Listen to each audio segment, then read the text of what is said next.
Su cosa sia effettivamente il desiderio dell'essere umano sono stati scritti saggi dai più importanti psicologi e filosofi che hanno fatto e stanno facendo la storia. Ed è importante per il tema di oggi partire da qui. Freud disse che l'inconscio abita nello spazio tra il desiderio e la sua realizzazione. E ancora oggi sembra che sia proprio il desiderio il carburante principale della nostra vita psichica e sia la dimensione che ci fa essere così diversi dagli altri mammiferi che sono guidati in generale da istinti, non da desideri. Quando inizia un coinvolgimento forte per una persona che diventa oggetto di desiderio per noi, non sempre c'è reciprocità e capita spesso di imbarcarci in sentimenti potenti verso qualcuno che non prova per noi lo stesso interesse, quindi tende a sottrarsi alla relazione e questo suo sottrarsi ci fa piombare ancora di più nel pathos della mancanza e ci aggancia ulteriormente. Vista così, la questione potrebbe farci pensare che l'adagio "in amor vince chi fugge" sia un motto di estrema saggezza. Ma è sempre vero? Vediamolo insieme.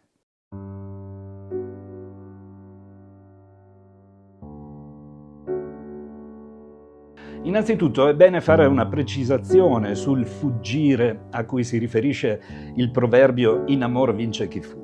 E chi ha sperimentato sulla propria persona un fuggiasco probabilmente si riconoscerà in quanto sto per dire. La fuga, così seducente per molti che la subiscono, non sempre è una vera e propria assenza di presenza fisica, ma molto spesso è un'assenza di progetto, una carenza di sicurezza e di futuro.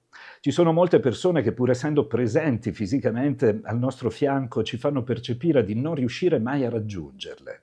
Sono sfuggenti sulla pretesa che molti di noi hanno di futuro, di rassicurazione, di progettualità. Qui, per spiegarmi meglio, provo a portarti un concetto. Immagina un mammifero, come un lupo, un orso, un gatto o un cane, e immagina che abbia fame. L'istinto di sopravvivenza lo porterà a cercare cibo per sfamarsi e continuare a vivere. Ma una volta consumato il pasto, l'istinto si spegne, fino alla prossima sensazione di fame, che lo porterà di nuovo a cercare cibo. Per l'essere umano le cose sono diverse, infatti è l'unico mammifero che si preoccupa non solo della fame di adesso, ma anche di quella futura. Pianifica, progetta, fa scorte di cibo per averlo disponibile anche quando la fame non c'è. In amore, per noi umani, avviene un po' la stessa cosa. Non ci basta raggiungere l'oggetto del desiderio, perché siamo spinti anche a immaginare un futuro con questa persona, se ne siamo coinvolti. Vogliamo certezze, progetti da condividere e, cosa fondamentale, vogliamo una cosa che davvero è unica nel mondo animale. Secondo lo psicologo Jacques Lacan, ritornato meravigliosamente alla ribalta grazie all'immenso lavoro di Massimo Recalcati, il nostro desiderio non è mai in realtà indirizzato alla sola presenza fisica di una persona, ma è una pretesa che quella persona provi per noi lo stesso desiderio.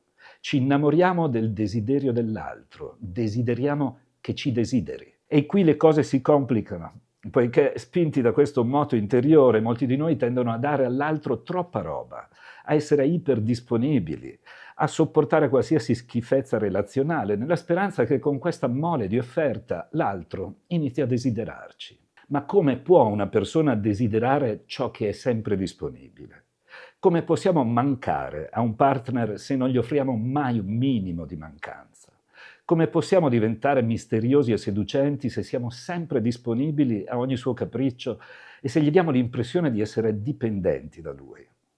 L'errore di fondo che fanno molte persone innamorate di un partner sfuggente è proprio questo: offrire all'altro esattamente ciò che loro stesse vorrebbero ricevere, senza capire che quando offriamo tutto, spegniamo il desiderio. Ho incontrato in coaching molte donne che vivono situazioni simili, amareggiate profondamente dal fatto che lui, nonostante tutto quello che riceve, nonostante tutta la presenza, la disponibilità, la condiscendenza, l'accudimento offertogli, alla fine abbia scelto una stronza che non se lo fila per nulla.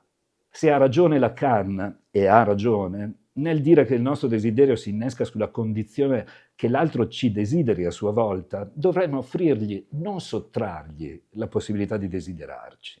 Tuttavia, una volta capito e fatto proprio questo concetto, ecco una seconda difficoltà: la dosatura, la calibrazione, ovvero quanto farci desiderare dall'altro, qual è l'equilibrio ottimale. Dipende da chi è l'altro, perché ognuno di noi ha una certa tendenza al desiderio e un certo bisogno di possesso. Non siamo tutti uguali, per fortuna. Nelle discipline analogiche teorizzate dallo psicologo Stefano Benemeglio, che amo e divulgo da mezza vita, si parla di una sfumatura fondamentale che riguarda proprio l'approccio al pathos dell'essere umano, dove per pathos intendiamo l'energia psichica di coinvolgimento emotivo.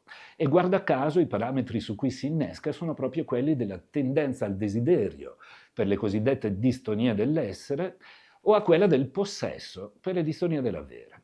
Si tratta di un argomento che in aula richiede ore di spiegazione, tante sono le sue sfaccettature, ma voglio darti un concetto semplice, rimanendo in superficie, per ovvi motivi di tempo. Torniamo un attimo al concetto freudiano per cui l'inconscio abita nello spazio tra il desiderio e la sua realizzazione. Immagina questo spazio come fosse un elastico estendibile. Per il distonico dell'essere può essere tirato molto, allungando la distanza, mentre per il distonico dell'avere è meglio non tirarlo mai troppo.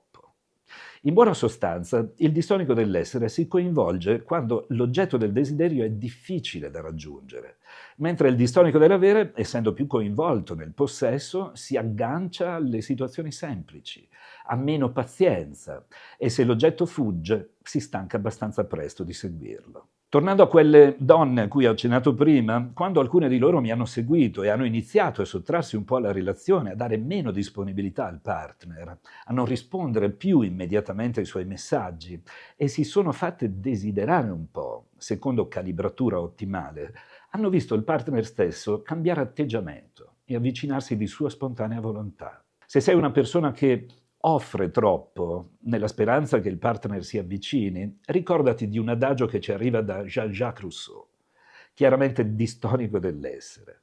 Se voi sarete mia, io vi perderò, perché vi possiederei. Quindi nella pratica, se ti accorgi che più ti dai, meno ricevi conferme dal partner, probabilmente stai trattando un distonico dell'essere come fosse dell'avere e gli stai dando un cibo emotivo che non gradisce, gli stai impedendo il desiderio, che per lui è il motore del pathos e del coinvolgimento. In questi casi introduci un cambiamento.